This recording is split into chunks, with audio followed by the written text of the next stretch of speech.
Hello from my part. My name is Katharina Groß-Vogt from the Institute of Electronic Music and Acoustics in Graz in Austria, and I'm teaching sonification and sonic interaction there. I would also say hello from my colleague Johannes Zmölnig, who unfortunately cannot be with me because he is ill. We have written a sort of meta-level paper that is called How to Push Sustainability Within Sound Teaching, because we are convinced that sustainability or anything related to it, as the global crisis we are in, has to be included in any scientific discipline.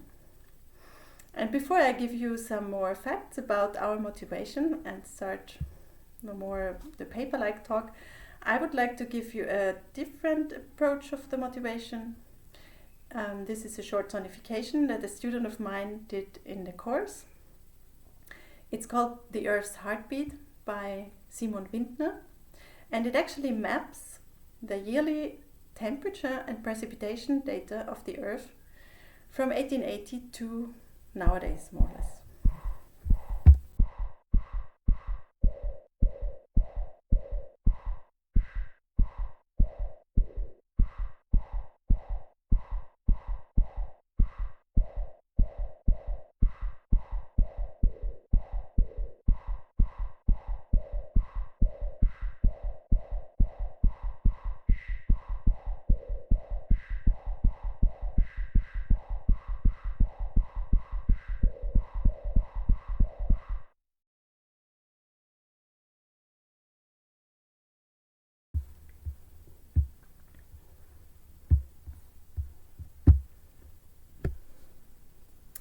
So, pushing sustainability topics in sound teaching.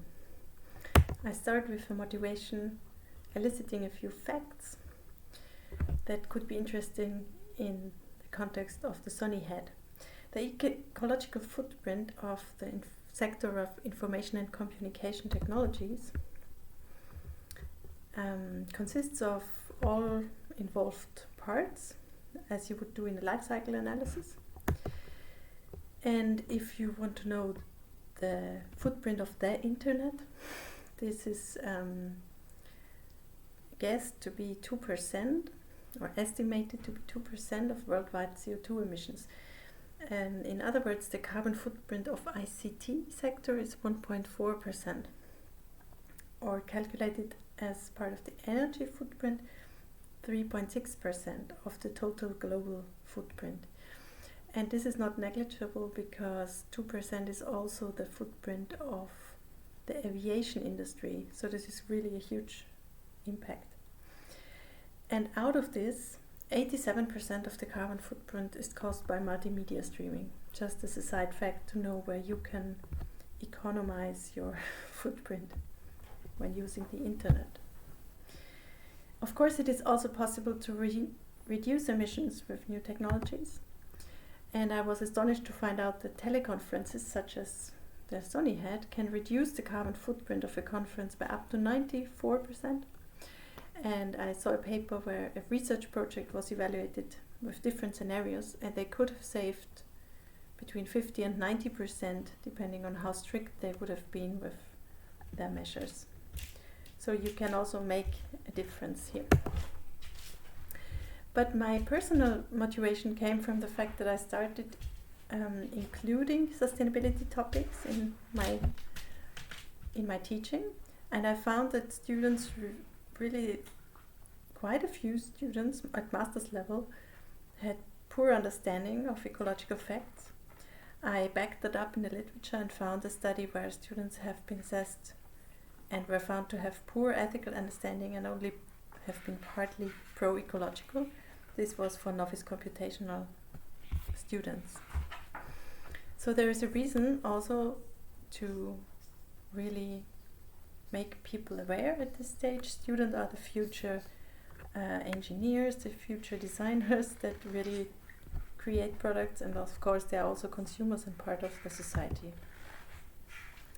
So as a teaching concept, perhaps as a background, we teach, as I said before, sonification, sonic interaction design, creative coding, mainly master students and small groups, and we do of course supervise students. I chose in my courses the problem-based learning. So this means that students can choose a known project, a known problem to solve. Ideally they do so in small groups, but they can also do it individually.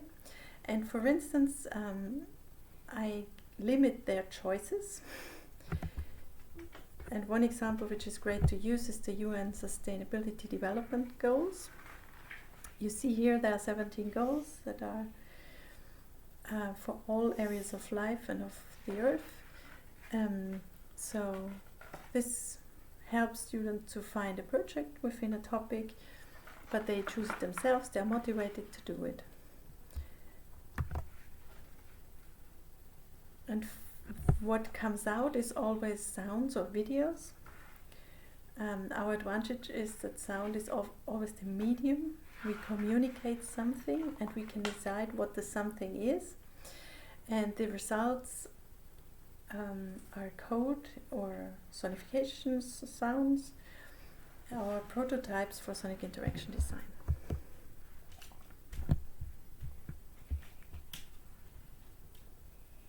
This is another reason why we should really take care for our planet, home office. So the SITLab website. We wanted to present results of our lab with a focus on sustainability.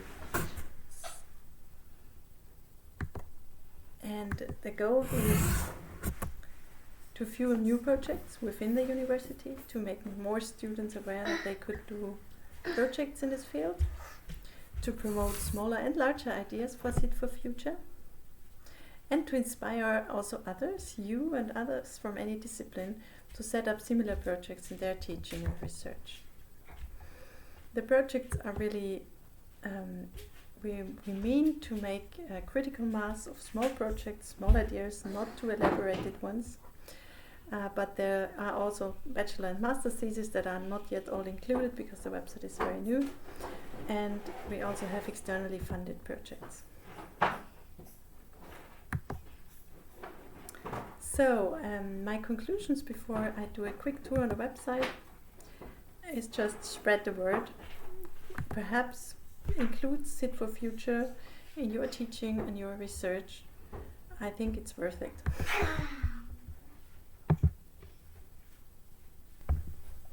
This is the SITLab website. You see our focus is kind of blinking sometime. We have the climate stripes, the warming stripes, as a sound wave here, and a tech cloud that gives many, or at least for the projects that are already there, our main focus, sonification, SIT for Future, but also auditory augmentation if you're interested. If we go to the SIT for Future tag and view through not only the latest but all projects that are in there yet, we see the Earth's heartbeat that you've listened to, but also a bicycle, where the beat goes faster, the faster the bike goes, so it makes cycling a more fun experience and it arises attention. Or for instance, a larger project, we did the pilot kitchen, where the electric energy consumption of the kitchen controlled the reverb of the kitchen. So if there was a lot of electricity consumed, the reverb began to sound as if you were in a church. This is our institute's kitchen, and our colleague were our testing persons. So please explore the website, add comments. I'm happy to learn about what you think about it, if you could use it in your work.